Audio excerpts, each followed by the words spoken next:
Hello everyone, welcome back to my YouTube channel. This is lecture 8 of a geotechnical engineering. In this lecture, we are going to see some more important topics of geotechnical engineering in a quick revision format. Okay, so if you haven't covered the previous lecture, then you can go to the geotechnical engineering playlist and cover the previous lectures. Okay, so for the upcoming lectures, you can subscribe to the channel so that you will get the notification about the upcoming lectures. Now we will focus on this lecture 8. So first we will see the analysis of a slope. So slope failure types are, first is rotational, which is finite failure. Okay, rotational failure is again categorized as slip failure, toe failure, base failure. Okay, then second one is transitional failure, which is infinite. Okay, wedge failure, finite, then flow failure. Okay, all these are the type of slope failure. For the infinite failures, the applied shear is equals to tau and the resisting shear, okay, resisting shear is equals to tau f. And we have covered the formula of resisting shear means shear strength. Tau f is equals to C plus sigma tan phi. Okay, so factor of safety will be equals to resisting shear upon applied shear. So your resisting shear is tau f upon tau. So this will be the factor of safety. Okay, so when you put the formula of tau f, a factor of safety will be equals to C plus sigma tan phi upon tau. Here sigma is equals to gamma into z cos square I and tau is equals to gamma into z cos I sin I. So if you put the value of sigma and tau in this equation, you will get the factor of safety as C plus gamma into z cos square I tan phi and gamma into z cos I sin I. If you remember the value of sigma and tau, you can easily put this value in this equation and get the factor of safety for the different condition. Okay, now we will see the different condition.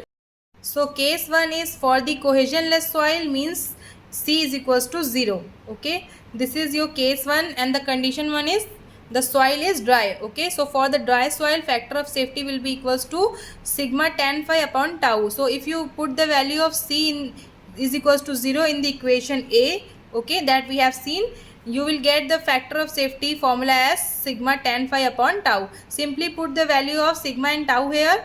Okay, gamma z cos square I, okay, and gamma z cos I sin I and then tan phi. Okay, so this will become your factor of safety formula for the dry soil.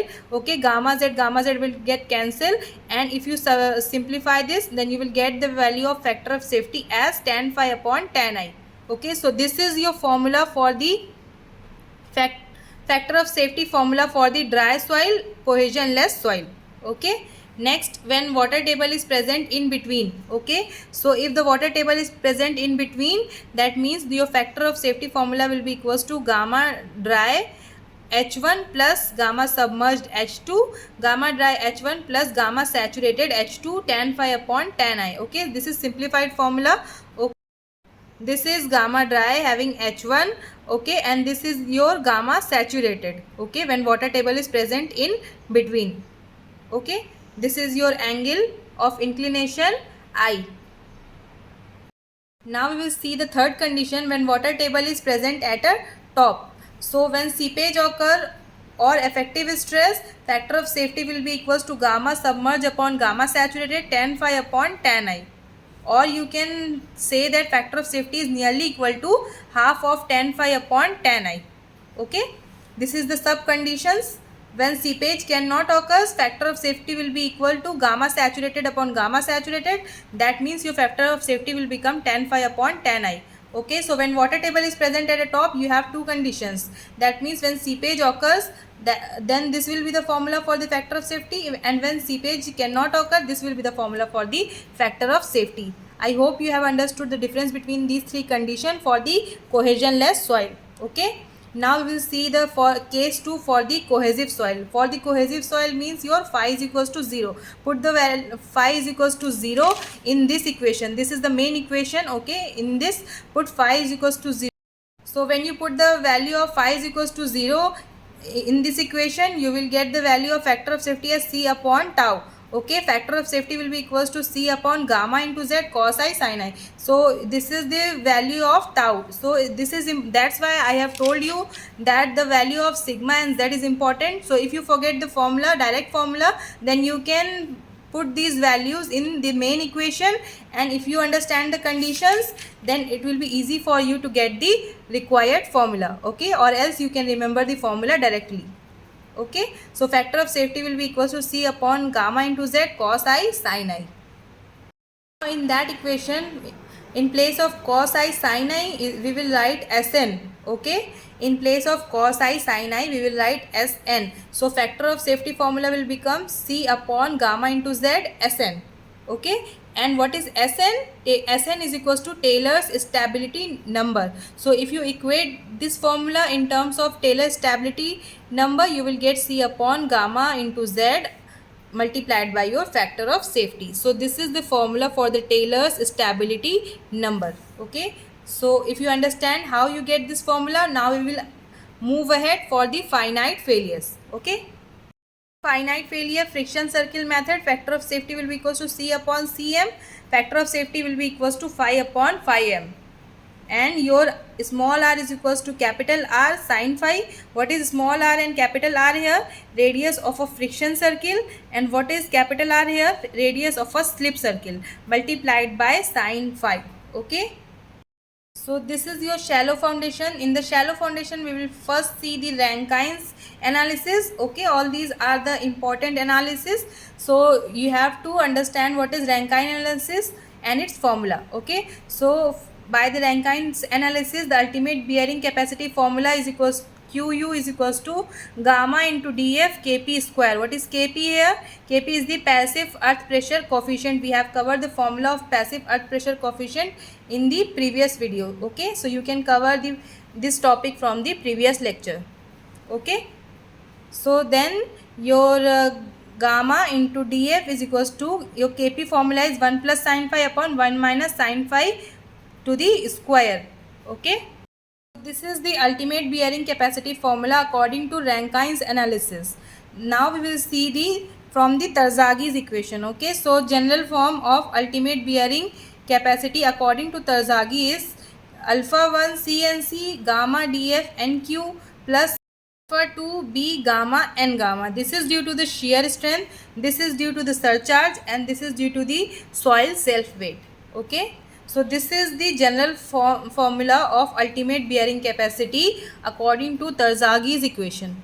Okay, in local shear failure, your C will become C dash. It is equals to 2/3 of your C, 2/3 of cohesion, and tan phi dash will be equals to 2/3 of tan phi. Okay, dF is equals to depth of footing. dF means depth of footing. Alpha 1 and alpha 2. Okay, these are the important values. Okay, for the different types of footing. So alpha 1 will be equals to 1, 1.3, 1.3 for the strip footing, square footing, circular footing, and 1 plus 0.3 B by L for the rectangular footing. Okay, so you have to put the value of alpha 1 and alpha 2 according to the type of footing. Okay, alpha 2 will be equals to 0.5, 0.4, 0.3, 0.5, 1 minus 0.2 B by L for the strip, circular, square, circular, and rectangular type of footing.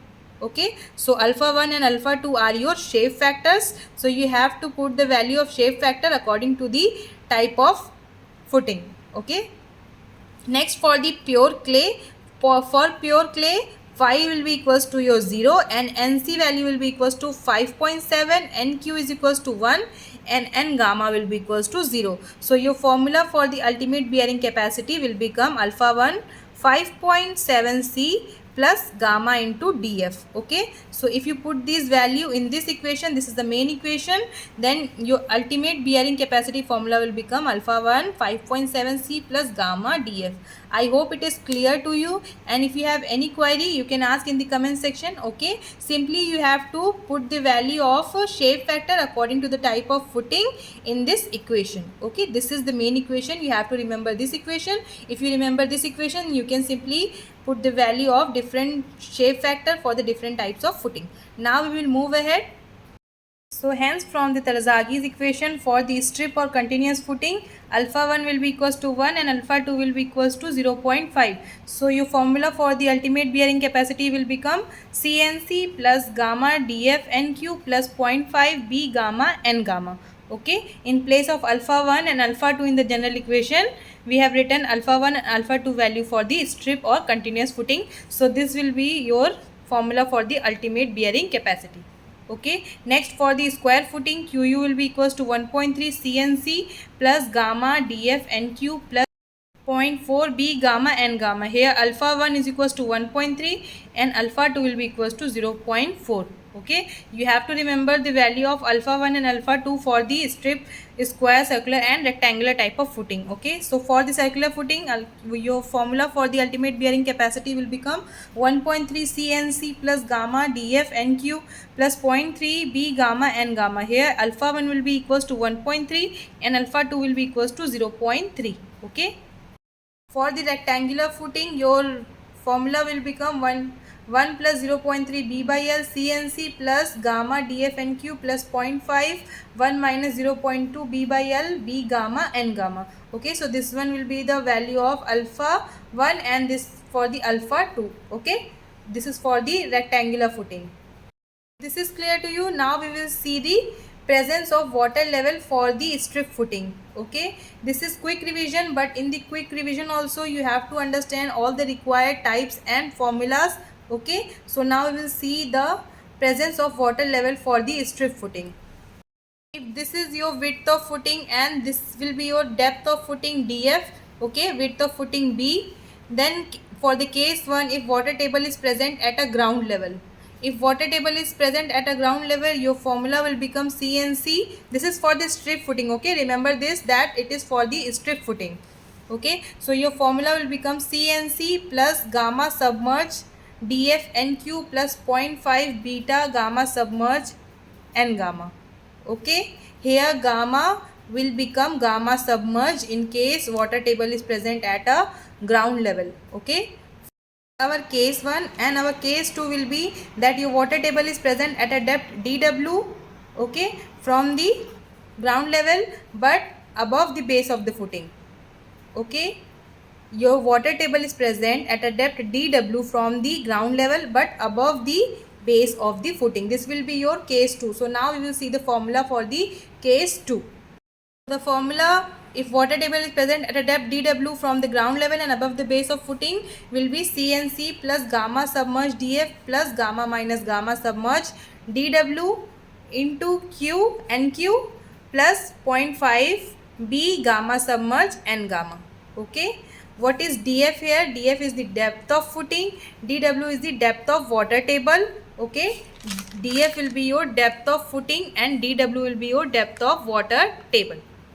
Okay, B is your width of footing. Now this is the formula for the ultimate bearing capacity when water table is present at a depth dW above from the ground level and above the base of footing. Okay, so next is case 3, if water table is present at a base of footing. So if your water table is present at a base of footing, your formula will become CNC plus gamma DFNQ plus 0.5 B gamma submerge and gamma. Okay, now we will see case 4, if water table is below the base of footing and above depth B. So this is our case 4, that if the water table is present below the base of footing, this is the base of footing, if water table is present below the base of footing at a depth B but above the depth B.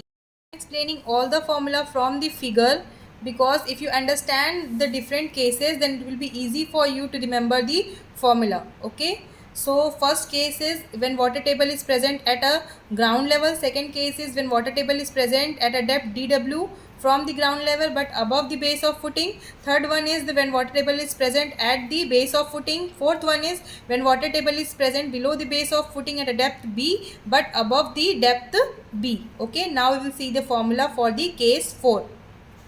This is your formula, CNC plus gamma DF NQ plus 0.5 gamma submerged B plus gamma minus gamma submerged into small b whole bracket and gamma. Okay, what is capital B here? Capital B is your width of footing. What is small b here? Is the depth of water table, below the base of footing. Remember this, this is not the depth from the ground level, this is the depth from of water table from the base of the footing. Okay, I have explained you with the help of figure so that you will not get confused. Okay, this is from the base of footing, not from the ground level. Okay. These are all the important cases from the Terzaghis equation. Now we will see the third one.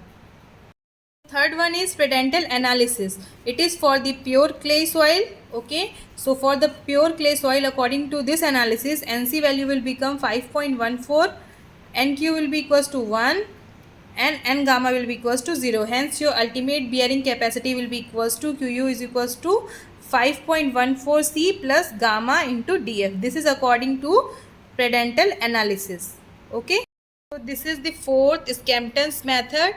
According to Skempton's, the net ultimate bearing capacity QNU will be equals to CNC. Okay, for the strip footing, the value of NC will be equals to 5, 1 plus 0.2 df upon d. For the square or circular footing, value of NC will be equals to 6 bracket 1 plus 0.2 d by f. Okay, this is for the strip footing, this is for the square or the circular footing. Now we will see for the rectangular footing. This is the simple formula of a net ultimate bearing capacity according to Skempton's. We will see the value of NC. So for the rectangular or raft footing, NC will be equals to 5, 1 plus 0.2 df by b multiplied by 1 plus 0.2 b by l. Okay, when d is less than 2.5, this formula. Okay, and NC will be equals to 7.5, 1 plus 0.2 b by l when d is greater than or equal to 2.5. Okay, now we will see the fifth one, Meyerhoff's method. Formula to determine the ultimate bearing capacity according to Meyerhoff's method. Okay, what is SCDCIC or SQDQIQ? These are the shape factor, inclination factor, and the depth factor. These are the different methods to determine your ultimate bearing capacity. I hope you have understood it, and if you find this video useful, then you can appreciate the effort by like, share and subscribe. And in the next lecture we will see some other important topics, like we will see type of bearing capacities. Okay, ultimate bearing capacity, net ultimate bearing capacity, etc. Then modes of shear failure, general shear failure, local shear failure, and punching shear failure. Deep foundation, we will see end bearing, friction pile, combined end bearing and friction pile, static and dynamic method. Okay, so if you haven't subscribed the channel, then please do subscribe it so that you will get the notification about the upcoming lecture, and please appreciate the effort by like and share. Thank you for watching. Thank you.